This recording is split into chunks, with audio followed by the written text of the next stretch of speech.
So today we want to find the formula for calculating the distance between 2 points on a straight line. So we have our axis diagram on the board.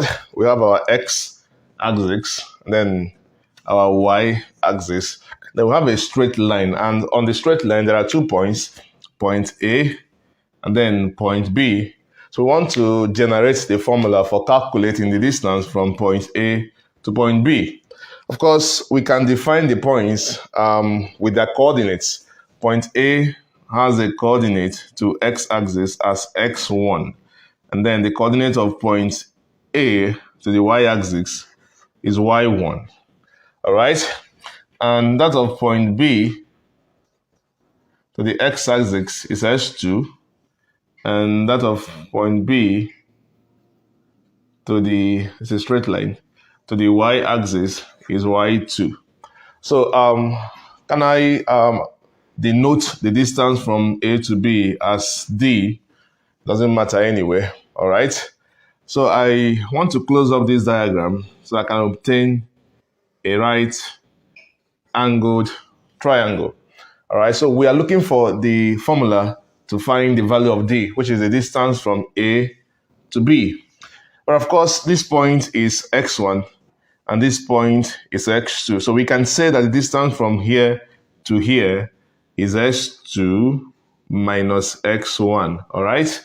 And then this point is y1 in terms of the y-axis, and this point is y2 in terms of the y-axis. So the distance from here to here is y2 minus y1.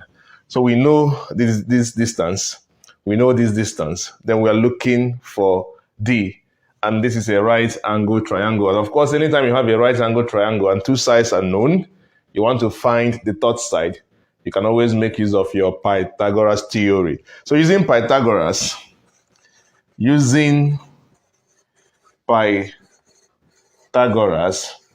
when we study the triangle very well, the right angle triangle, D is the hypotenuse, which is the longest side. Then this and this are the opposite and the adjacent, as the case may be. So from Pythagoras, we have the hypotenuse square. That's the square of the hypotenuse is equal to the square of the opposite plus the square of the adjacent. So the hypotenuse is my D, which is what I'm looking for. Therefore, this square is equal to the opposite there is s2 minus s1 all squared, then plus the square of the adjacent, which is y2 minus y1 all squared. Of course, remember, we are not looking for D square, but D. Therefore, we take the square root of both sides. D becomes the square root of s2 minus x1 all squared plus y2 minus y1 all squared. This is the formula we can use whenever we want to find the distance between 2 points on a straight line graph. Thank you. Bye.